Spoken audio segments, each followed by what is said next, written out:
함께 읽은 시편 86편과 87편에 있는 이 말씀을 통해서 하나님께서 주시는 은혜를 우리가 함께 나누기를 원합니다.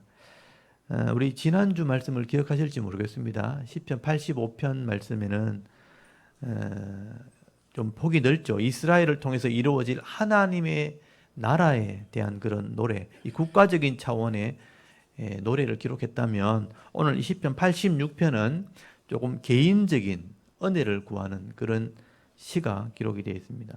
특별히 이 86편 시제를 보시면 오래간만에 다윗의 시라고 기록되어 있죠. 다윗이 기록한 시인데, 다윗이 개인적으로 어려움을 당했을 때 하나님의 은혜를 구하는 기도가 시로 기록이 되어 있습니다. 그래서 오늘 다윗의 기도, 제목이 다윗의 기도입니다. 제가 보시면 여기 테필라라는 단어인데요. 여기 테필라가 기도라는 단어거든요. 테필라. 이게 이제 간구한다, 간구한다, 중재한다, 요청한다, 뭐 이런 의미가 들어있는 단어인데, 이 테필라라는 단어가 복수가 되면 테플린이 되고 테필린이 되는데, 테필린이라는 게 여러분 이스라엘 사람들이 머리에다 이렇게 붙이고 손에다 붙이고 이렇게 줄줄 말아가지고 기도하는 모습을 혹시 보신 적 있을 거예요. 그걸 테필린이라고 그러거든요. 기도할 때 이렇게 경문을 읽을 때 이렇게 테필린을 붙이고 이마에 붙이라 손목에 매라 했던 것처럼 그렇게 하는 거예요. 기도할 때 하는 그거를 테필린이라고 그럽니다. 그래서 테필라, 기도한다는 말에서 나온 거예요. 그래서 레 다윗의 기도, 이런 의미가 되죠. 다윗을 통한 기도, 이런 의미가 됩니다. 그래서 오늘은 기도에 대한 얘기입니다. 그래서 다윗이 기도하는 내용을 기록하면서, 특별히 오늘 기도를 잘 보시면 다윗이 막 힘들어서 불안해서 막 이렇게 하나님께 도와달라 이렇게 하는 그런 기도가 아니고요. 조금 차원이 다른 겁니다.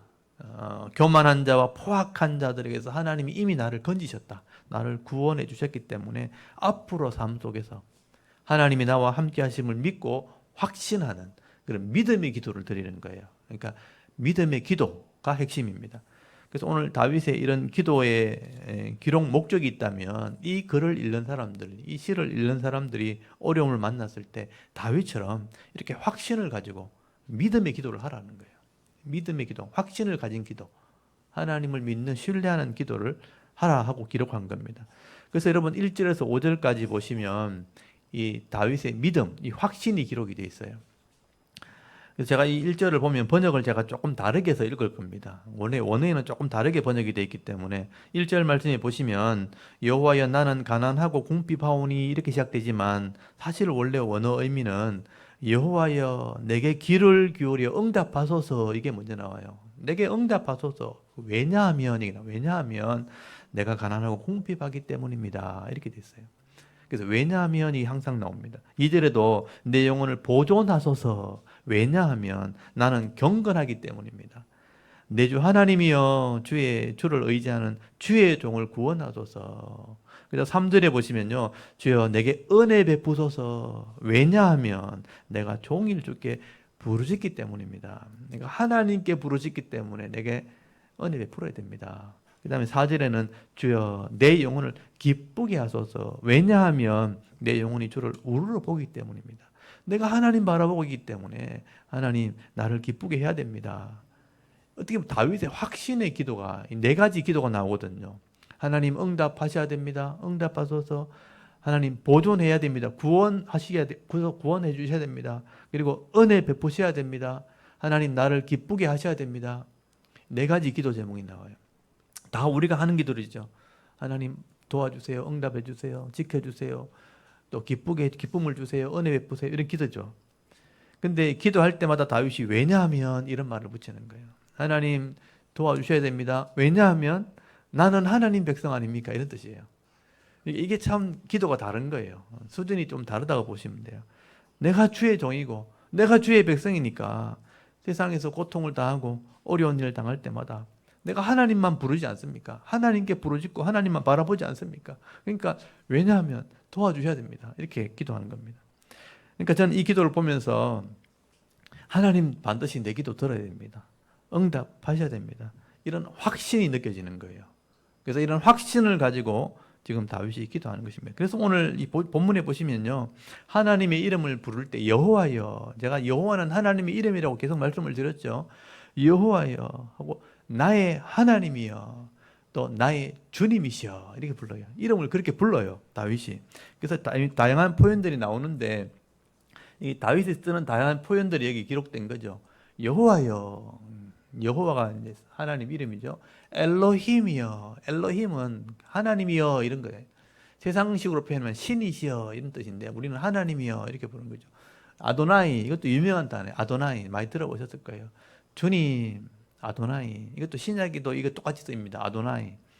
그러니까 히브리 말을 예수님 제자들도 똑같이 써요. 아도나이, 주님, 이렇게 쓰거든요. 그래서 퀴리오스, 헬라어로는 퀴리오스인데 구약 말로는 아도나이거든요. 아도나이, 하나님을 부를 때도 아도나이. 여기 우리 그대로 번역하면 주인님 이런 뜻인데 주님이라고 부르지만 우리식으로 표현하면 주여가 되는 거예요. 주여, 주여, 이게 아도나이. 그러니까 다윗이 이런 이름을 자꾸 불러요. 여호와여, 하나님이시여, 나의 주인이시여, 주여, 이렇게 부르면서 들어주셔야 됩니다. 도와주셔야 됩니다. 내가 하나님 백성이 아닙니까? 그렇게 기도하는 거예요. 그래서 다윗은 하나님이 나를 도와주시는 걸 확실히 알기 때문에 하나님이 어떤 분이라는 것을 소개를 하게 되는 거예요. 여러분 5절을 보십시오. 하나님이 어떤 분입니까? 주는 선하사, 토부라고 되어 있거든요. 좋으신 분. 영어로 말하면 God is good이죠. 하나님은 선하신 분이고 사죄하기를 즐거워하시며 용서하기를 기뻐하신다. 또 주께 부르짖는 자에게 인자하심이 후하십니다. 인자란 말을 이제 많이 들어보셨죠? 헤세드가 한이 없는 분이다. 풍성한 분이다. 하나님한테 헤세드를 구하면, 긍휼을 구하면 한이 없는 분이기 때문에 조건만 맞으면 주실 수 있는 분인 거예요. 그래서 하나님은 용서하시는 분이고 인자가 풍성하시는 분이다. 하나님은 선하시고 또 인자가 사랑이 너무나 많으시는 분이다 하고 소개를 하는 거예요. 그래서 다윗은요, 어려움만 당하면 다른 데 구할 필요가 없는 거예요. 다른 데 구하지 않고 하나님께만 기도하는 겁니다. 이게 다윗의 믿음이죠. 6절에 보십시오. 다윗이 확신을 가지고 기도합니다. 여호와여, 또 나왔죠. 나의 기도에 귀를 기울이시고 내가 간구하는 소리를 들으소서. 나의 환난 날에 내가 주께 부르시리니 주께서 내게 응답하시리다. 이건 확신이죠, 확신. 내가 환난 날에 다른 데 구하지 않는다는 거예요. 환난 날 어려움 딱 만났을 때 제일 먼저 딱 드는 게 하나님, 이렇게 하는 거예요. 여러분 그게 쉽지 않아요. 여러분 세상 살아가다가 갑자기 사고가 난다든지 내가 예상치 못한 일이 팍 벌어졌을 때 주님 먼저 생각하는 사람 잘 없어요. 큰일 났다, 이거부터 문제예요. 큰일 났다. 머리가 하얘지는 거예요. 아무 생각도 안 나는. 하늘이 노래진다 그러죠. 여러분 그런 큰일 안 만나보셔서 그렇지 진짜 큰일 생기면요 진짜 머리가 하얘져요. 아무 생각도 안 나요. 그러다가 도와줄 사람 없나 이렇게 뭐 찾아다니는 거예요. 좀 어릴 때 이제 그걸 감당 못할 일이 생길 때 있잖아요. 그럴 때 이제 그런 생각이 들 때가 있거든요. 생각이 좀 이렇게 나중에 성장해지면 사람들이 막 보이기 시작하는 거죠. 근데 진짜 믿음 있는 사람들은 하나님이 아신다 이렇게 생각하는 거예요. 다윗은 그런 믿음이 있는 거죠. 어려움 만났을 때 환난 날에 내가 주께 부르짖고 내가 부르짖으면 주께서 응답하신 줄 내가 안다는 거죠. 그래서 이어서 말하기를 여러분 8절 한번 보십시오.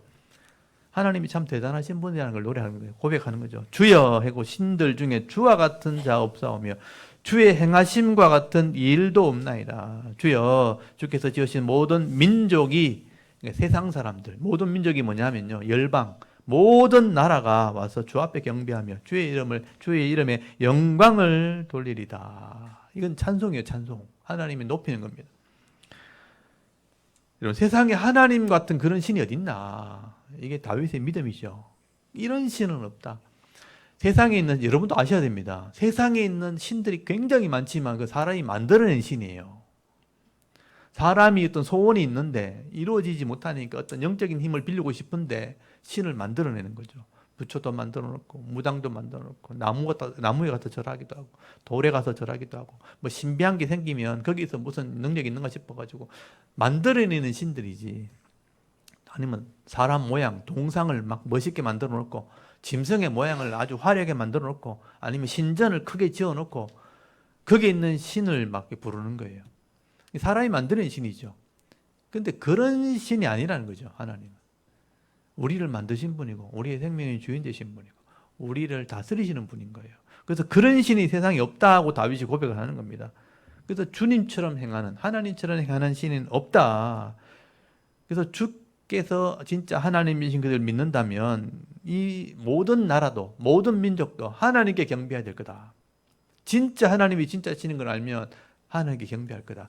지금은 모르니까 자기 신을 만들어 놨지만, 그래서 나중에 여러분 이사야서나 미가서 보면 마지막 때 모든 사람이 물이 바다를 덮은 같이 하나님이 진짜 신인 걸 알게 될 때가 온다는 거예요. 그때가 되면 다 하나님을 엎드릴 수밖에 없는 거죠. 다윗은 근데 그때 오기 전에 이미 하나님 알고 있는 거예요. 모든 민족들이 하나님께 경배하고 영광을 돌려야 된다. 하나님을 아는 자라면 그렇게 한다는 거예요. 그래서 다윗은요, 현재 일뿐만 아니고 앞으로 되어질 일 우리가 모르지만 그것도 맡기는 거예요. 장래 일도 하나님께 맡기는 거예요. 이게 이제 우리의 믿음이 되는 거죠. 앞으로 삶 속에서 내가 하나님 사람답게 내가 살겠다는 것이죠.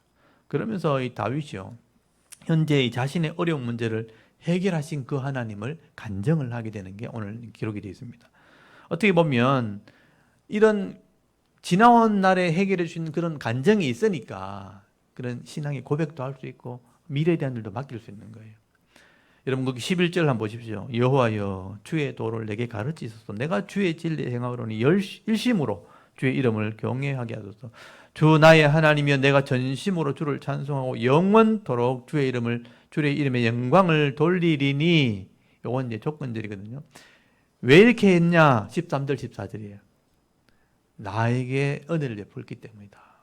13절 14절은 다윗의 간증이라고 보시면 됩니다.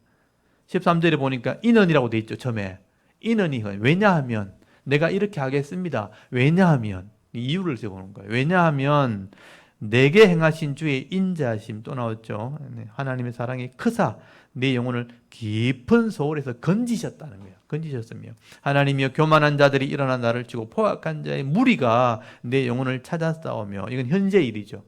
자기 앞에 주를 두지 아니하였나이다.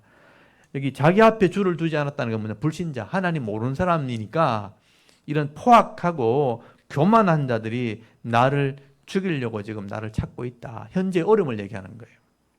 근데 요 구절만 과거 완료형으로 돼 있어요. 과거 완료. 과거에서부터 완성된 그 이야기. 과거에 나를 이렇게 도와주셨다. 다시 말하면 다윗이 어떤 과거나 현재 이런 고통과 어려움과 문제가 있었는데 하나님이 이 문제를 해결해 주신 것을 경험한 거예요. 그래서 다윗이 스올에서 나를 건졌다. 여러분 스올은 지옥이거든요. 지옥 같은 일이 자기한테 있었다는 거예요. 지옥 같은 일에서 나를 건지셨고 눈앞에 포악한 사람, 교만한 사람이 나를 지금 찾으려고 죽이려고 달려드는 그 문제도 해결해 줬다는 것을 경험했다는 것이죠. 그래서 다윗은 이런 하나님의 은혜를 경험하게 되는데 사실 구체적으로 여기서 어떤 일인지는 기록되어 있지 않죠. 그런데 우리가 다윗의 삶을 이미 알기 때문에 여러분 사무엘 상하서나 내용을 성경을 읽어보시면 다윗이 어떤 고통을 당했는지 우리가 다 알거든요. 저는 이제 너무나 잘 알고 있죠. 사울에게 쫓겨다닐 때 수없는 죽음의 고비를 넘기면서 사울의 편에 들었던 사람들이 정치인들이거든요. 또 권력자들이고 그런 사람들이 다윗을 죽이려고 찾아다녔단 말이에요. 그 지옥 같은 고통을 경험했다는 거예요. 다윗이 범죄한 이후에 가정이 무너지기 시작할 때요. 자녀들 간에 칼부림이 일어나고 음란이 일어나고 또 반역이 일어나고 자기한테 칼 들고 달려오고 쫓겨나고 이런 일을 경험했죠. 그래서 다윗은 이런 원수들과 대적들과 이런 친족에까지 엄청난 고통을 당했습니다. 그래서 지옥 같은 그런 고통을 경험했었고 포악한 자, 교만한 자들이 자기를 죽이려고 달려드는 수많은 어려움들을 당했었는데 이런 것들을 하나님이 다 해결해 주시는 은혜를 경험했다는 거예요. 그렇기 때문에 나를 하나님 가르쳐 주시고 진리로 나를 인도해 주시면 영원이란 말 썼어요. 영원히 내가 하나님을 찬송할 겁니다. 영원히 하나님을 높여드립니다. 그래서 다윗은 이런 은혜가 있기 때문에 이게 다 하나님의 은혜고 사랑이었다는 고백. 헤세드, 큰 헤세드라고 표현해. 큰 헤세드. 큰 헤세드가 내게 있었다.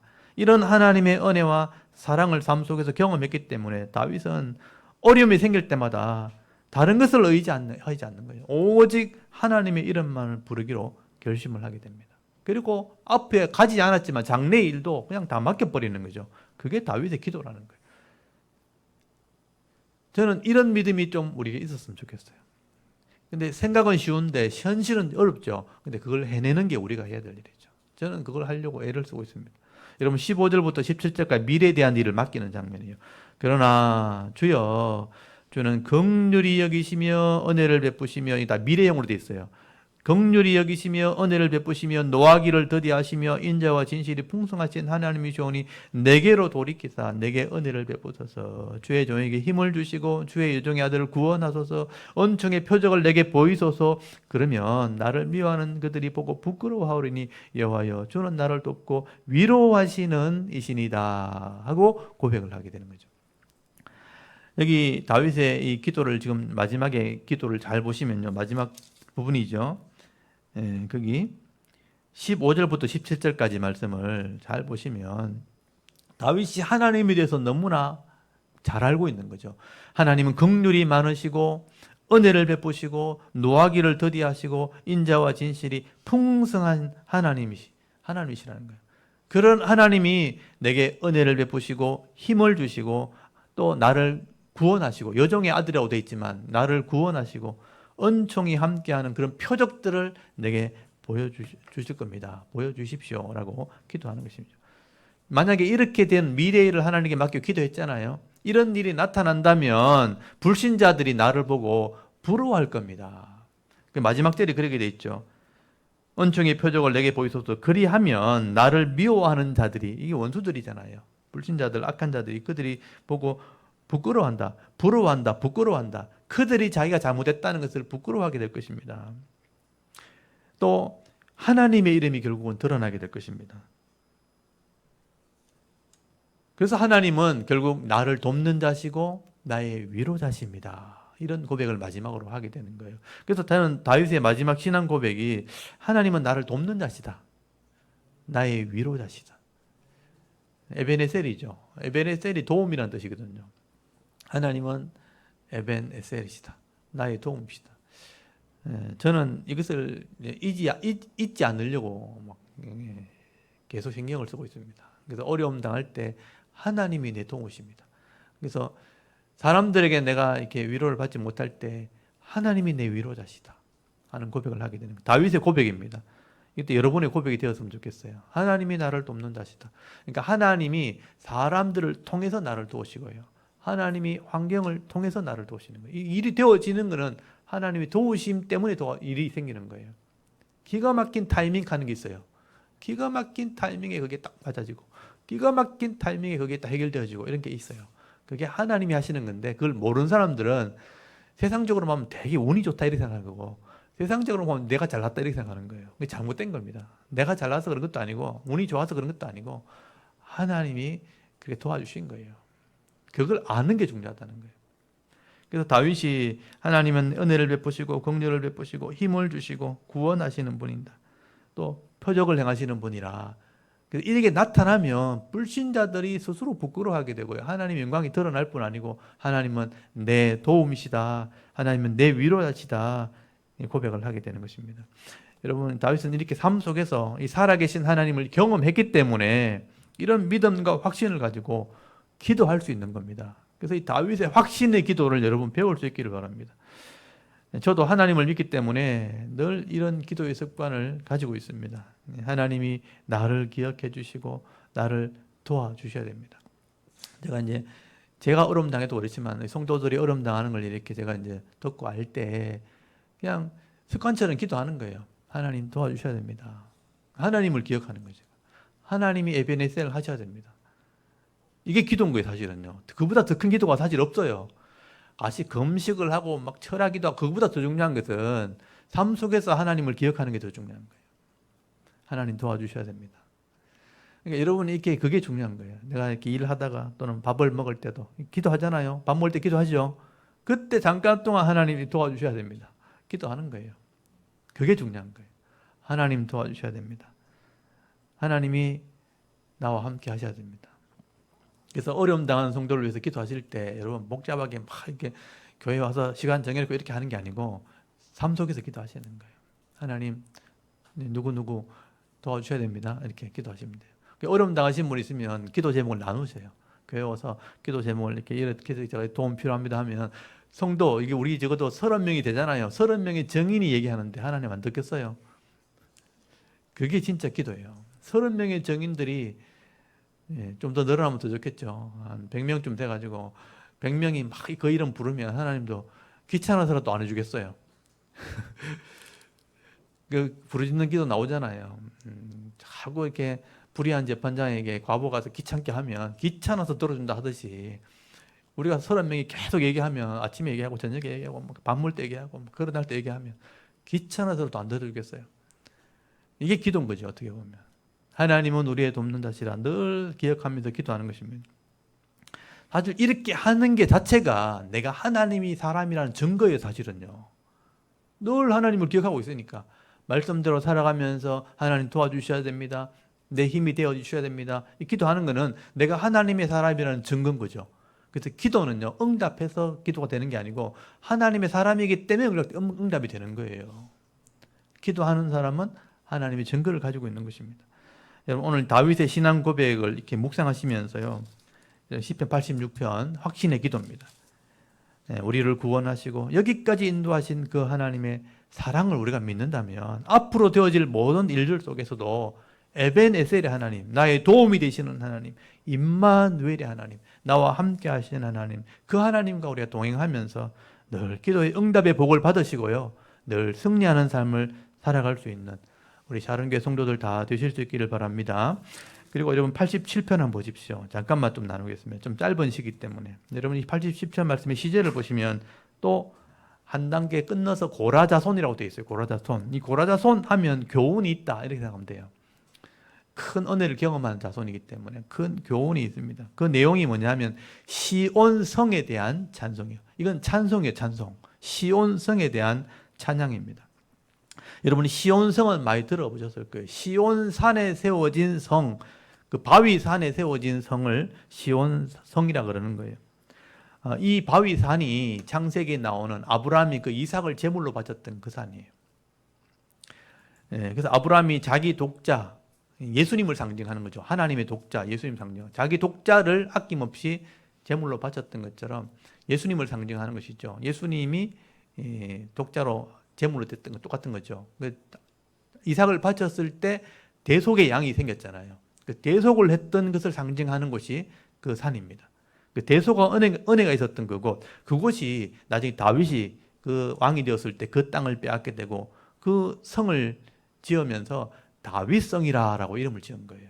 그 다윗성이 나중에 예루살렘 성이 된 것입니다. 그래서 어떻게 보면 시온성, 다윗성, 예루살렘 성은 같은 거예요. 그래서 오늘 이 시온성에, 예루살렘 성에 나중에 솔로몬이 성전을 세우죠. 성전을 세웠기 때문에 속죄가 하는 곳이 되었고, 이 성전이 세운 솔로몬의 성전이 있는 그곳에서 예수님이 나중에 속죄를 이루시게 되죠. 모든 인류의 죄값을 지불하시고 십자가에 죽으심으로 평화를 이루는 곳이 됩니다. 근데 평화를 이루는 곳이기 때문에 예루살렘이 이제 평화의 터전이라는 뜻이거든요. 그래서 이 시온산은 결국 예루살렘을 상징하는 것이고, 이 예루살렘 성이 있는 그곳은 신약에 와서도 이 성도들은 굉장히 중요한 의미가 있는 곳이 되어지는 것입니다. 그래서 오늘 시편 기자가 이런 하나님의 구원 계획과 하나님의 사랑이 시작된 곳이 바로 이 시온성이라, 예루살렘 성이라 하고 찬송을 하게 되는 거죠. 그래서 어떻게 보면 이 시편, 오늘 87편은 짧은 시인데 어떻게 의미로 치면 굉장히 중요한 의미가 있는 찬송이라고 할 수 있습니다. 그래서 1절에서 3절까지를 보시면요, 먼저 1절이 참 중요한 말씀이죠. 그의 터전에 성산이 있으며 라고 되어 있어요. 또 여호와께서 야곱의 모든 거처보다 시온의 문들을 사랑하시도다 라고 노래를 하게 됩니다. 여기 터전이란 말이 중요한 말이에요. 터전이란 말이 제가 좀 보여드릴게요. 터전이란 말은 기초, 이런 발음상으로 보면 예수다 하거든. 예수다. 그냥 한국말로 보면 예수다 이래 보이죠. 예수다, 예수다인데 기초, 바닥, 기초, 터전 또는 첫 출발 밑에 시작하는 거니까 기초니까 시작 이런 의미가 있어요. 모든 것의 근원 또는 시작, 출발, 어떤 바닥 이런 기초 이런 의미가 있는 거죠. 이게 중요한 거예요. 네, 거룩한 산은 구별된 산 이런 뜻이거든요. 거룩이란 말, 코데시, 카도시란 말이 구별된 산인데 그 산이 특별한 산인 거예요. 그 산에 그 위에 터전이 세워졌다는 터전. 그 터전이 뭐냐? 제가 이걸 해석한 거죠. 이 터전은 구원의 터전인 거예요. 이게 시작된 곳이죠. 이 거룩한 산, 구별된 산 위에 하나님이 터전을 쌓았다. 그 터전 위에 성이 세워진 거예요. 그게 예루살렘 성이에요. 그래서 이 예루살렘 성은 특별한 의미가 있게 되어지는 것입니다. 구원이 시작된 곳에 하나님이 성전을 세웠는데 성을 먼저 세워서 예루살렘 성을 세웠고 그 성 안에 성전이 있는 거예요. 그러니까 이 모형 자체가 굉장히 중요한 의미가 있게 되어지는 것입니다. 그래서 이 성전은 하나님을 상징하고 성은 백성을 상징하거든요. 백성이 사는 곳이니까. 그래서 예루살렘 성이 나중에 신약에 가면요, 이게 교회인 거예요. 그래서 구약의 예루살렘 성을 신약에서는 새 예루살렘이라고 표현하는 거예요. 그래서 새로운 예루살렘인데 그게 어린 양의 신부다. 그러니까 교회다라고 설명을 하게 되는 거죠. 그래서 예루살렘은 신약에서는 교회다 이렇게 이해하시면 돼요. 그러니까 의미가 있는 거죠. 그래서 이 성 안으로 들어가는 그 문을 하나님이 사랑하신다라는 표현을 하게 되는 겁니다. 여기 87편 2절에 보십시오. 여호와께서 야곱의 모든 거처보다 시온의 이 성의 문이 성이니까 문이 있겠죠. 문들을 사랑한다라고 되어 있죠. 근데 예루살렘, 시온성이 예루살렘 성이거든요. 예루살렘 성의 문을 하나님이 사랑하신다라고 말씀을 하게 되는 거죠.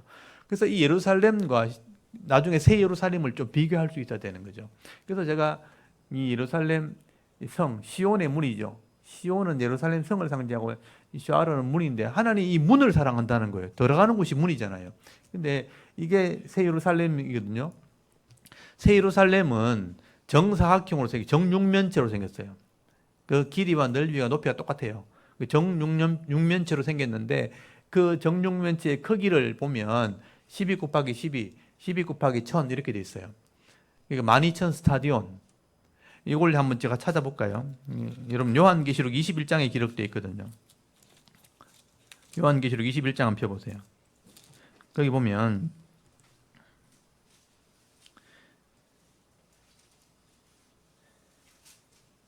요한계시록 21장 거기 9절 한번 보세요. 7 대접을 가지고 마지막 7째 재앙을 당하면 7 천사 중 하나가 나와서 내게 말하여 이르되 이리 오라 내가 신부 그러니까 어린 양의 아내니까 이 어린 양의 아내는 교회거든요. 보여준다 해놔놓고 10절에 성령으로 나를 데리고 크고 높은 산에 올라가 하나님께로부터 하늘에 내려온 거룩한 성 예루살렘을 보여줬다고 돼 있죠. 어린 양의 신부인데 예루살렘 성인 거예요.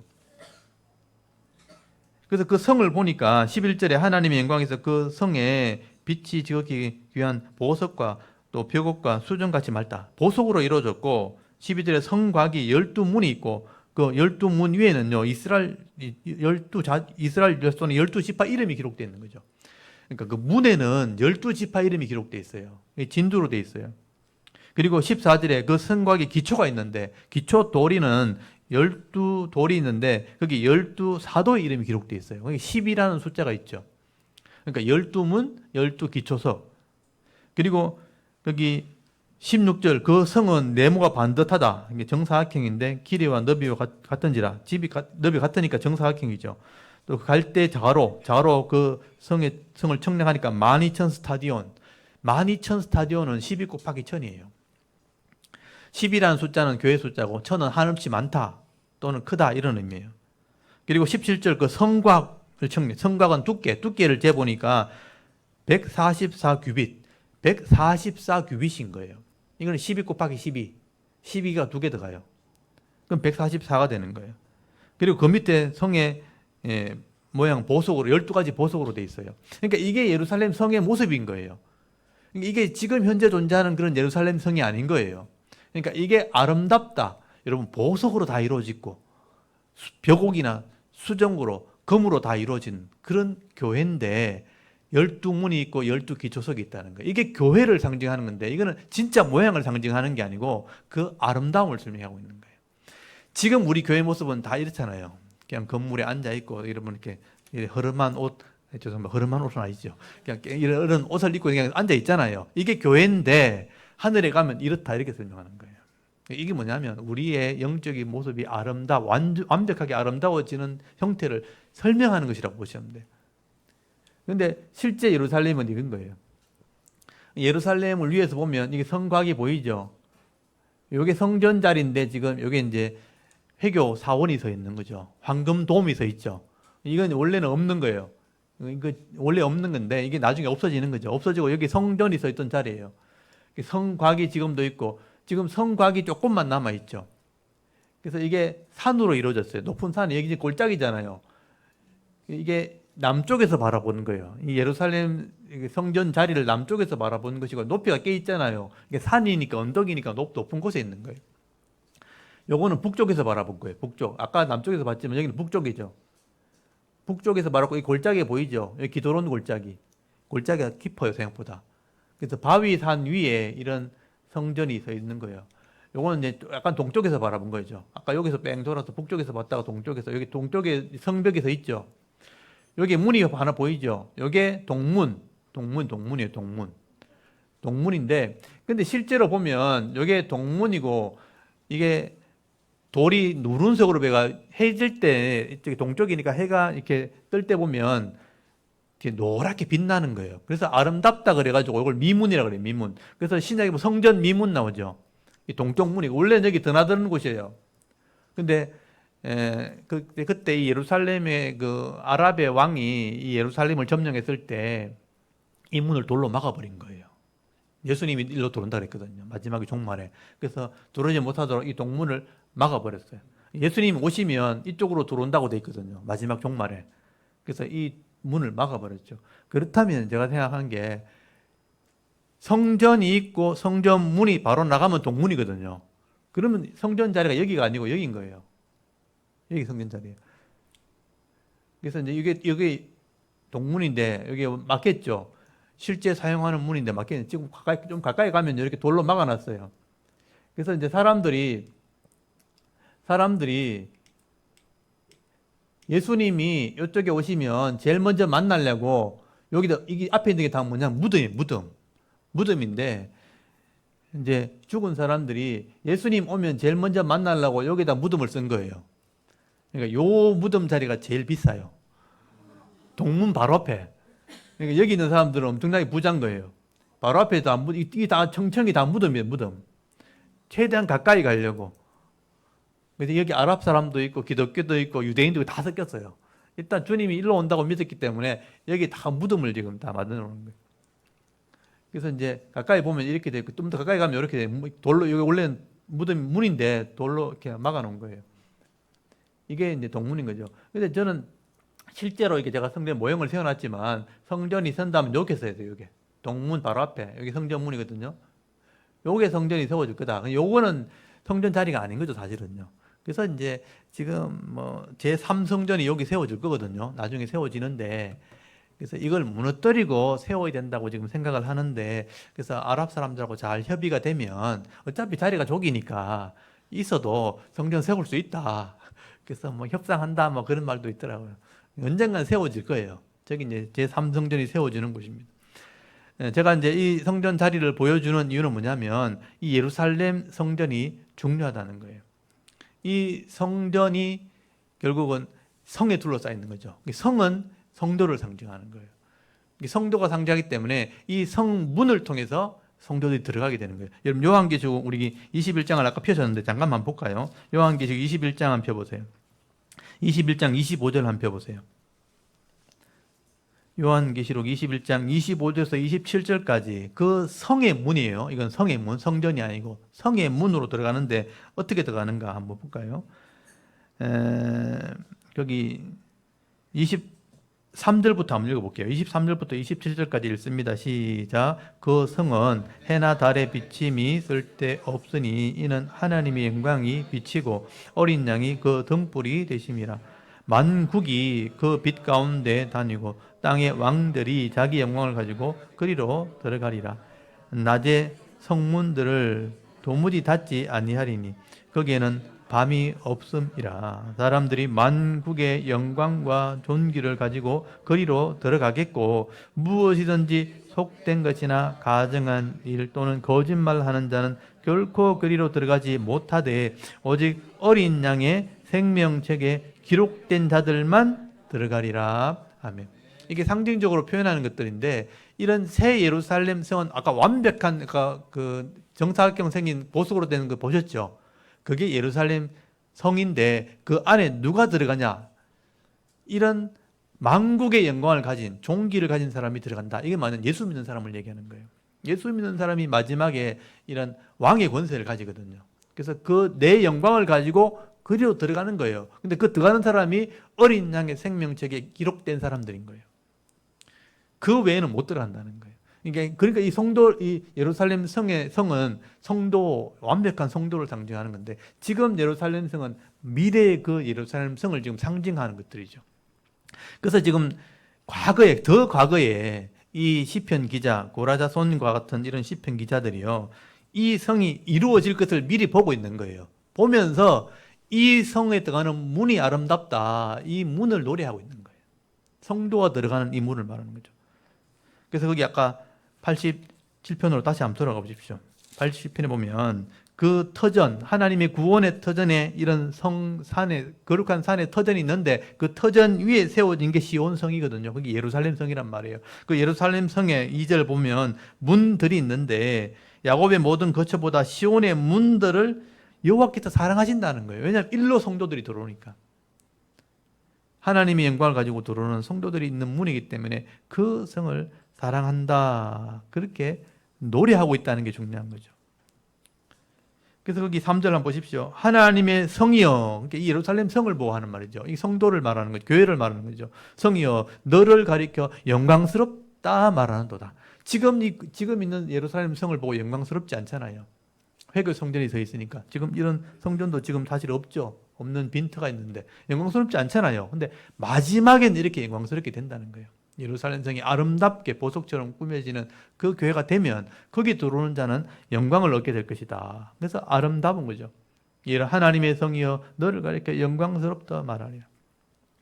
하나님의 구원이 시작된 곳이기도 하고 또 여기서 하나님 나라가 완성될 곳이기 때문에 그걸 상징하기 때문에 이 성을 하나님 바라보실 때는요, 현재와 미래를 동시에 보면 이 성이 사랑스럽고 영광스러운 거예요. 하나님 보실 때. 그래서 예루살렘은 하나님 보실 때 굉장히 중요한 장소인 겁니다. 그래서 여러분 4절부터 5절까지 보시면 이 시온성에서 복음이 시작되어서 이방 나라를 구원하게 될 것을 말씀하게 되는 거예요. 여러분 4절 한번 보십시오. 나는 하나님 말씀하시는 말이죠. 라합과 바벨론이 나를 아는 자 중에 있다 말하리라. 보라 블레셋과 부드러와 구스여 이것들도 거기서 났다 하리로다. 시온에 대하여 말하기를 이 사람 저 사람이 거기서 났다고 말하리니 지존자가 친히 시온을 세우리라 하는도다 라고 찬송을 하게 되죠. 여기 라합이라고 되는데 그 번호가 달려있고 밑에 보면 나오죠. 애굽이라고 돼 있죠. 애굽을 상징하는 거예요. 그러니까 애굽 그리고 바벨론, 애굽은 남쪽이고 바벨론은 북쪽이고 이스라엘을 중심으로 볼 때 애굽은 남쪽에 있는 큰 나라고 바벨론은 북쪽에 있는 큰 나라입니다. 이런 나라들도 내가 아는 자 중에 있다. 그리고 이 이방인들이 구원받을 것을 말씀하는 거예요. 그리고 서쪽에 있는 나라 대표가 블레셋이고요. 그리고 북쪽에 두로, 페니키아, 그리고 구스 남쪽에 에디오피아. 그러니까 이스라엘 주위에 있는 큰 나라들을 다 말하는 것입니다. 이런 이방 나라들이 이 사람이나 저 사람이나 다 시온에서 나왔다. 구원을 받게 됐다라고 말한다는 거예요. 여러분 거기 4절 끝에 거기서 났다 할 때 거기도 번호가 달려있고 밑에 보시면 시온이라고 돼 있죠. 거기는 시온을 말하는 거예요. 이 예루살렘에서 다 나왔구나 이렇게 말한다는 거죠. 이방 나라들이 다 거기서 나왔구나 말은 구원받게 될 것을 말씀하는 거예요. 이것은 하나님께서 이런 구원의 계획을 다 세우셨다는 거죠. 그래서 이 복음이 예루살렘에서 출발하는 거예요. 율법이 예루살렘에서 나온 거예요. 율법이 곧 복음이에요. 그래서 결국 땅 끝까지 가는 거죠. 그래서 다 구원하게 될 것을 말하는 거죠. 그래서 이사야서에 보면요, 이미 이게 다 예언이 되어 있어요. 여러분 이사야서 2장을 한번 펴보세요. 이사야서 2장.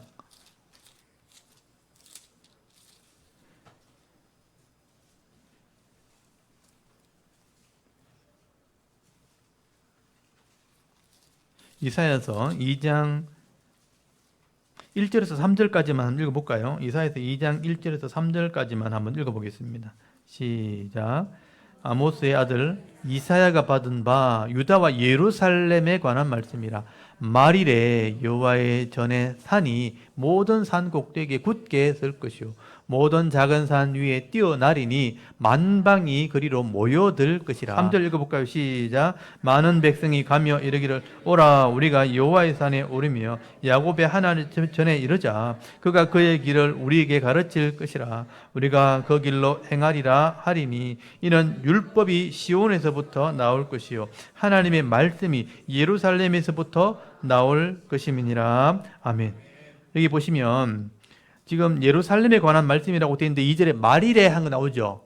말일이 바로 종말을 얘기하는 거예요. 마지막 때가 되면 모든 백성이 만방이라고 되어 있는데 이게 만방이 모든 나라, 이 땅에 있는 모든 나라들이 여호와의 산으로 모이게 될 것이라.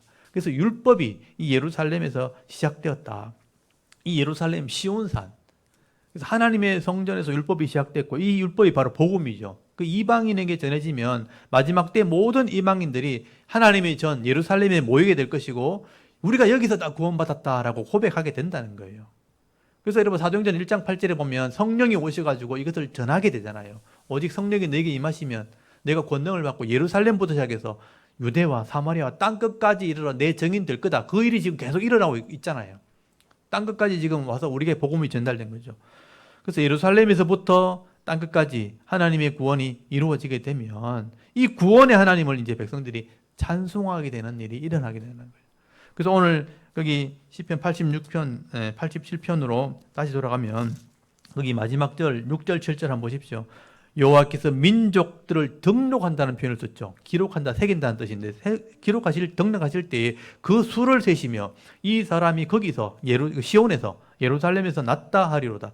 노래하는 자와 뛰어노는 자들이 말하기를 나의 모든 근원이 네게서 예루살렘에서 있다 하면서 노래한다는 거예요. 이렇게 춤추고 노래하면서 예루살렘에서 우리가 구원받았다, 여기서 나왔다, 이렇게 노래한다는 거죠. 이 의미를 알면요 굉장히 중요한 거예요.